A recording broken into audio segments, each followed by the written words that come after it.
आज हम स्टार्ट करेंगे एल्केल हैलाइड के लिए कुछ नेम्ड रिएक्शन जो बहुत ही इंपॉर्टेंट है, जिसमें हैलोजन जो है उसका एक्सचेंज होता है। जैसे आपको क्लोराइड से आयोडाइड लाना हो, ब्रोमाइड से फ्लोराइड लाना हो, या क्लोराइड से ब्रोमाइड लाना हो, इंटरचेंज करना हो, वहां पर ये रिएक्शन मैंने लिखी फिंकलस्टीन, स्वार्ट्स, बोरोडाइन, हंसडिकर। ये बहुत ही इंपॉर्टेंट रिएक्शन है, तो इनको हम स्टार्ट करेंगे। ये अपने चैनल का नाम है विक्सर शॉर्टकट की। यूट्यूब पे आप सर्च करके कोई भी वीडियो देख सकते हैं। तो देखिए, एक एक करके स्टार्ट करेंगे। पहले लिख लो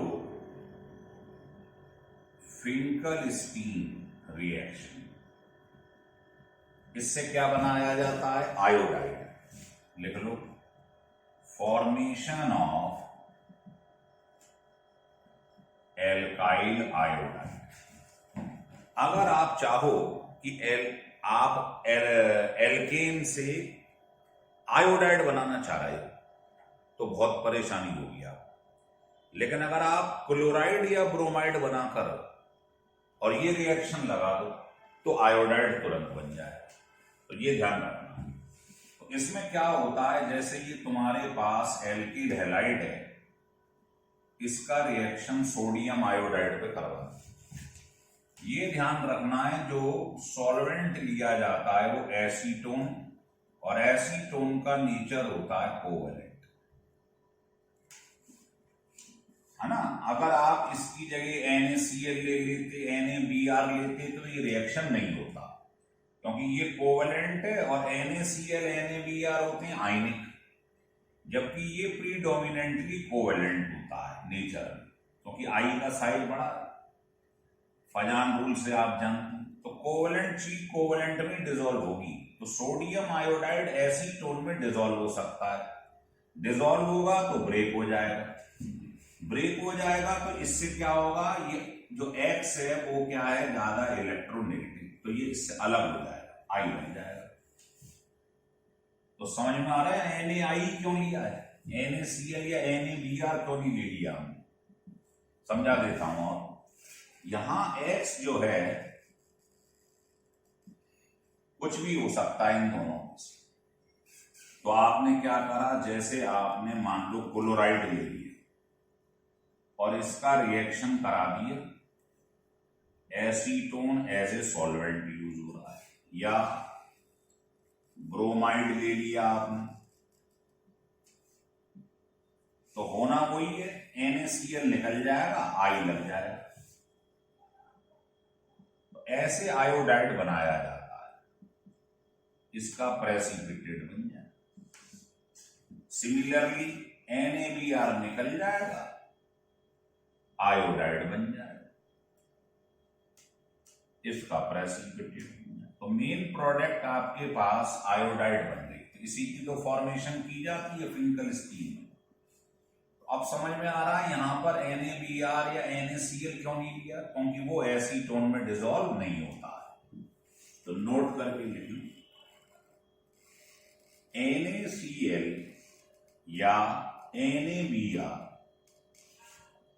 is not used in place of NaI because these solvent, कौन से सॉल्वेंट, ये दो, हैज आयनिक नेचर। इनका नेचर आयनिक होता है, लेकिन एसीटोन कोवेलेंट होता है। तो हम जानते हैं लाइक डिसॉल्व लाइक। आयनिक चीज में ही डिसॉल्व होगी, और कोवेलेंट में। तो ये कोवेलेंट होता है क्योंकि इसमें एनाइन का साइज बड़ा है। तो क्या कहा था फजान ने कि लार्ज एनाइन कोवेलेंट होती है। तो इनका नेचर है आयनिक, so that it is not dissolving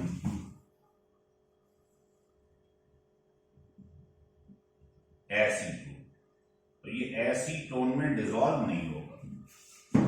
मतलब अगर आप यहां पर रिएक्शन मान लो NaBr ले लो, इसका रिएक्शन करा दो, होगा नहीं। तो केवल NaI ही इसकी प्रेजेंस में रिएक्शन करता है। तो ये बड़ा इंपॉर्टेंट है, ये आयोडाइड बनाने के काम आता है, लिख लीजिए।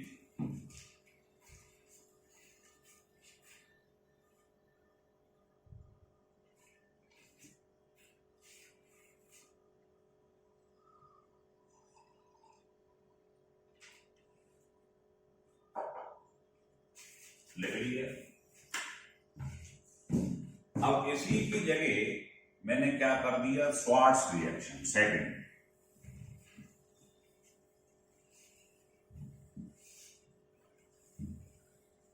अब हमने रिएक्शन सेकंड ले लिया, नाम है स्वार्ट्स।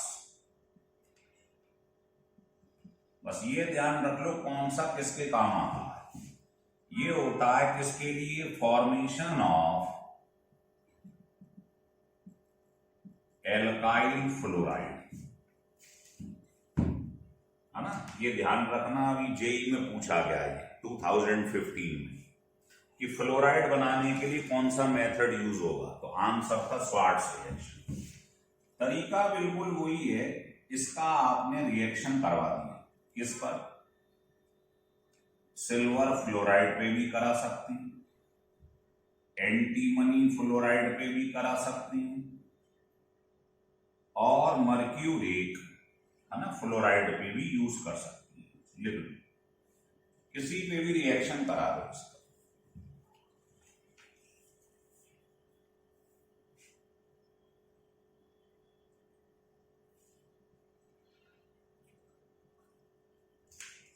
लिख लिए। तो क्या होगा इसमें, जरा देखिए, कोई भी चीज ले लो इसमें से, ये Hg2F, है ना। तो क्या होगा जरा देखिए, होना वही है, ये ब्रेक कर जाएगा। तो क्या बन जाएगा, यहां से सब्स्टिट्यूशन हो जाएगा। सब्स्टिट्यूशन मतलब ये हैलोजन इस हैलोजन से इंटरचेंज हो जाएगा, तो ये बन जाएगा Rf, ये प्रेसिपिटेट बन जाएगा, है ना। मान लो आपने इसकी जगह पर कोई एग्जाम्पल ले लिया, ये ले लिया, ये X जो देख रहे हैं ये वही होगा Cl और F, लिख दूं, X जो है Cl या Br हो सकता है, जैसे फिंकल स्कीम में था। तो ये इंटरचेंज हो जाएंगे, ये बन जाएगा, बैलेंस कर लेंगे आप, है ना। F की जगह क्या आ जाएगा, Br। ऐसे ही इसका करा दीजिएगा रिएक्शन इसी,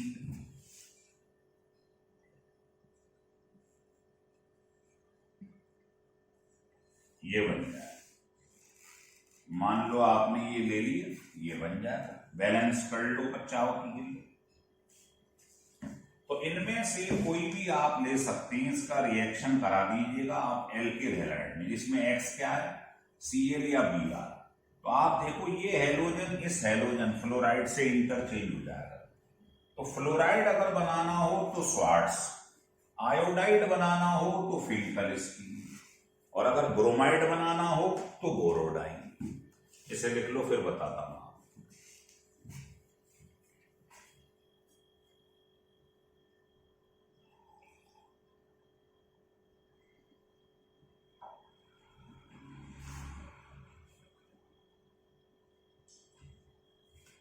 लिख लिए, चलिए। ये नेम्ड रिएक्शन है, खूब पूछे जाते हैं। तो तीसरा हम पढ़ने जा रहे हैं बोरोडाइन, हंस-डेकर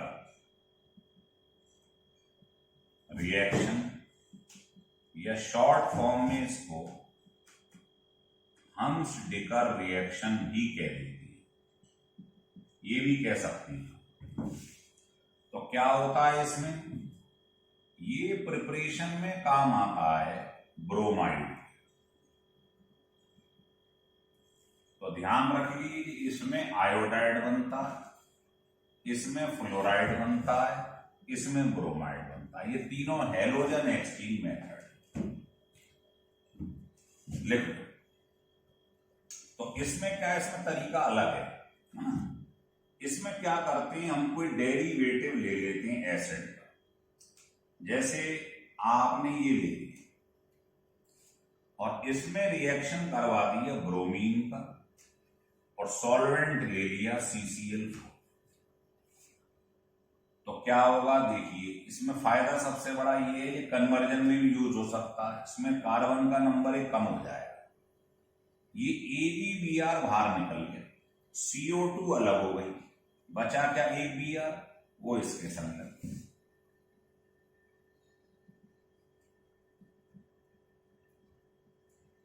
फिर समझ, जैसे मान लो मैंने यहां पर सिल्वर एसीटेट ले लिया, ब्रोमीन का रिएक्शन करवा दिया, सॉल्वेंट ये ले लिया, क्या बनेगा, है ना, AgBr, CO2 बाहर निकल जाएगा, तो एक Br जो बचा है वो इसके संग लग जाएगा, तो आपके पास एल्काइल हैलाइड बन जाएगा। तो इसमें ब्रोमाइड अगर बनाना हो तो करा दो बोरोडाइन। हेलोजन एक्सचेंज में मेनली ये दो रिएक्शन आती हैं, इनमें हेलोजन एक्सचेंज हो जाता है, Cl की जगह I या Br की जगह ये लग जाता है, और है ना, तो इसमें आयोडाइड बनता है, इसमें फ्लोराइड, इसमें ब्रोमाइड। अब आप ढंग से देखो, यहां जो कंपाउंड लिया है इसमें 2 कार्बन थे और यहां जो बना है उसमें 1 है, तो ये किसमें काम आता है, डिग्रेडेशन। डिग्रेडेशन रिएक्शन हो गया, जैसे हॉफमैन ब्रोमामाइड में पढ़ते हैं, कार्बन का नंबर कन्वर्जन में कम करना हो इसे यूज कर, है ना, डिसेंड ऑफ सीरीज, कार्बन कम करने के काम आता है। क्लियर हो गया। अब ये कहां से बनेगा, आपने कहा ये कहां से लाऊंगा मैं, तो बहुत आसान है, एसिड लीजिए, बेस पे रिएक्शन करा दें, तो एसिड बेस से रिएक्शन करेगा तो वाटर रिलीज हो जाएगा, तो ये आपके पास एसिड डेरिवेटिव बन जाएगा, silver salt of fatty acid. इसको आप यूज कर लो, आप हो रहा है क्लियर, लिख लीजिए। चौथा रिएक्शन एक और है, कम पूछा जाता है लेकिन बता देता हूं, उसका नाम है बिर्न बॉम सिमोनिनी रिएक्शन। ये इनसे हट के है ना, लेकिन गिवन है इसलिए बता रहा हूं, इनसे कोई लेना देना नहीं। इसमें भी क्या करते हैं हम, एसिड का डेरिवेटिव ले लिया, 2 मॉलिक्यूल इसके ले लिए, लिख लो, और इस पे रिएक्शन करवा देती हैं आयोडीन। तो कितने सिल्वर हैं, 2 सिल्वर हैं, है ना, तो ये दोनों Ag लेके अलग हो गए, 2 AgI बाहर निकल गए, इनमें से एक CO2 अलग हो गया, बताए बचा क्या, RCOOR, तो ये ईस्टर बनाने के काम आता है, लिख, जैसे मान लो एक एग्जाम्पल लेती, ये आपके पास सिल्वर एसीटेट है, 2 मॉलिक्यूल ले लिए इसके और आयोडीन का रिएक्शन करवा दी, क्या होगा बताइए, दोनों AgI लेके निकल लेंगे, 2 AgI, CO2 बाहर निकल जाएगा जैसे इसमें निकला था, अब बचा क्या, CH3, COOCH3, ये बन गया ईस्टर। नाम आप जानते हैं, इथाइल, ये क्या होगा, एक कार्बन है, मिथाइल एसीटेट।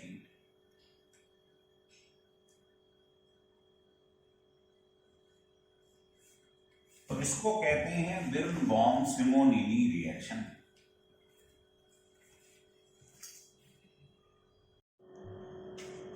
देखिए, फिजिकल प्रॉपर्टी एल्किल हैलाइड की हम आपको सिखाने जा रहे हैं, ढंग से देखिए।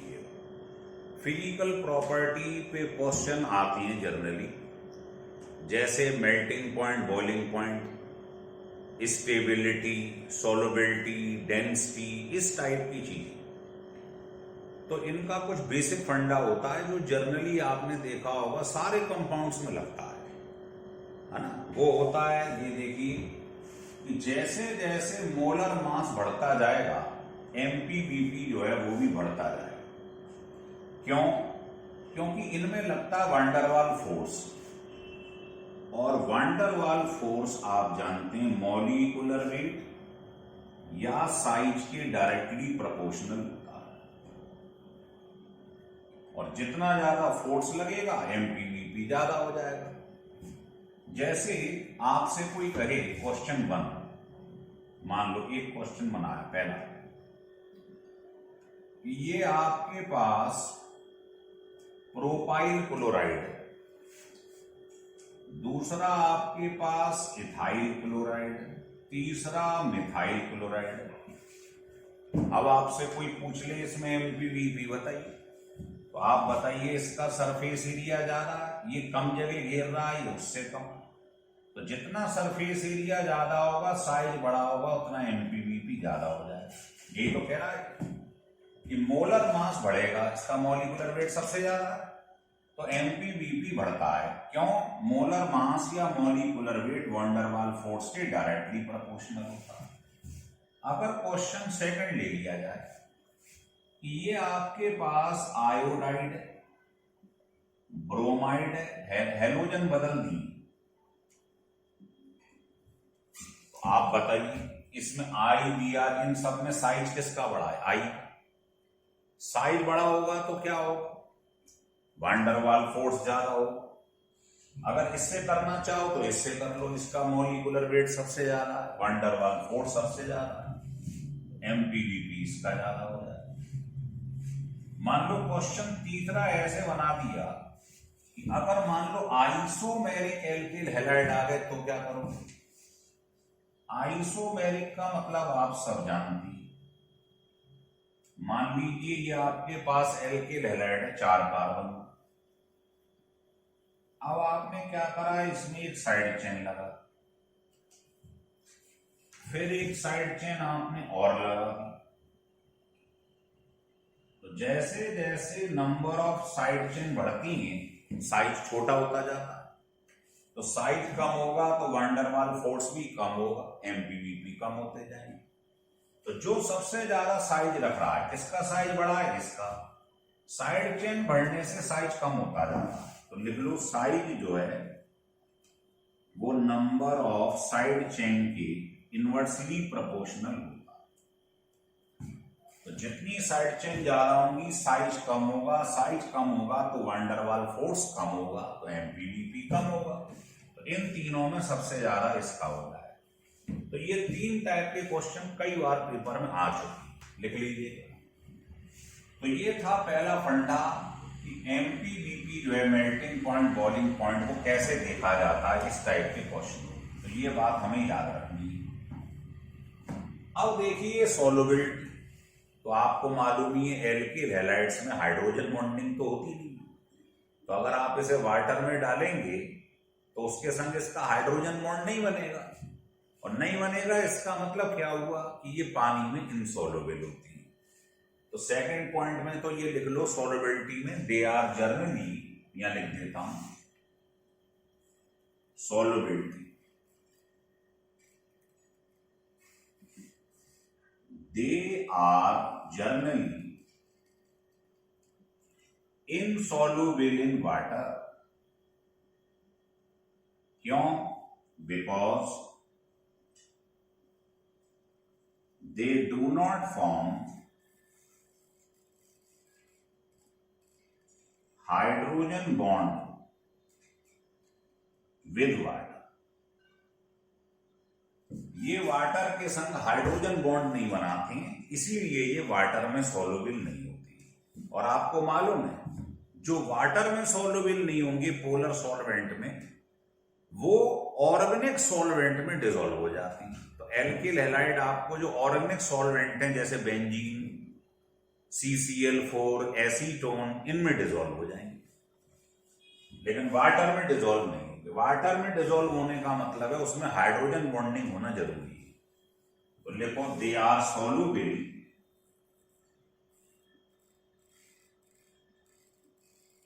इन organic solvent that is benzene, acetone et cetera, इनमें डिसॉल्व हो जाएगा। तो दो आपको फिजिकल प्रॉपर्टी समझ में आ गई, एमपीबीपी और सॉल्वेबिलिटी। अब हम चर्चा इन पे करेंगे। ये दोनों तो विश्वास मानिए एक ही चीज है। इनको मैं सिमेट्री से दिखाता हूं, तो लिख लो पहले इसे, फिर बताते हैं।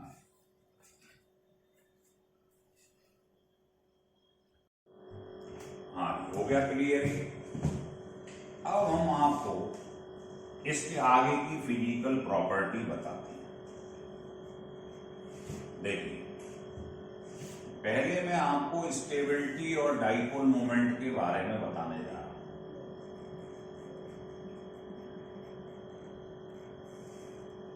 ये इसलिए क्योंकि इनमें सिमेट्री है। सिमेट्री क्या है कि डिफरेंस ऑफ इलेक्ट्रोनेगेटिविटी, पढ़ा है आपने केमिकल बॉन्ड, ये पोलरिटी के डायरेक्टली प्रोपोर्शनल होता है। पोलरिटी डाइपोल मोमेंट के डायरेक्टली प्रोपोर्शनल होती है, और जिसका डाइपोल मोमेंट ज्यादा है या पोलरिटी ज्यादा है उसमें स्टेबिलिटी ज्यादा होती है। तो बस ये फंडा है। तो आपको कुछ नहीं करना है, आप डिफरेंस ऑफ इलेक्ट्रोनेगेटिविटी निकाल लो।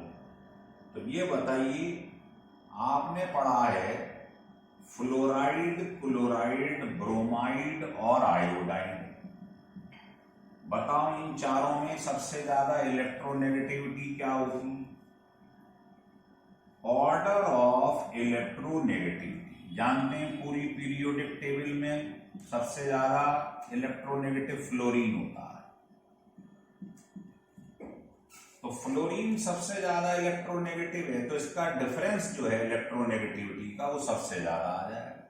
मतलब पोलरिटी का ऑर्डर भी यही होगा, डाइपोल मोमेंट का भी ऑर्डर यही होगा, और स्टेबिलिटी का ऑर्डर भी यही होगा। तो एक ही झटके में सारे क्वेश्चन सॉल्व हो जाएंगे। तो इनको एक साथ पढ़ना चाहिए, स्टेबिलिटी को और डाइपोल मोमेंट। अब हमारे पास में ये कौन सा था? Fourth and fifth. अब देखिए third, density.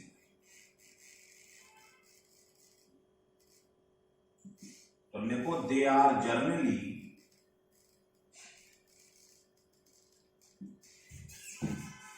Lighter than water. ये आप देखोगे कि ये पानी से हल्के होती है, एक्सेप्ट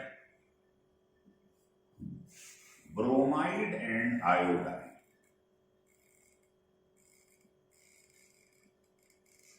ये दोनों पानी से भारी होती है। और ऑर्डर जो होता है वो आपको याद रखना है, ऑर्डर ऑफ डेंसिटी, इसका जस्ट रिवर्स होता है। इसको उल्टा कर लो, लिख लो।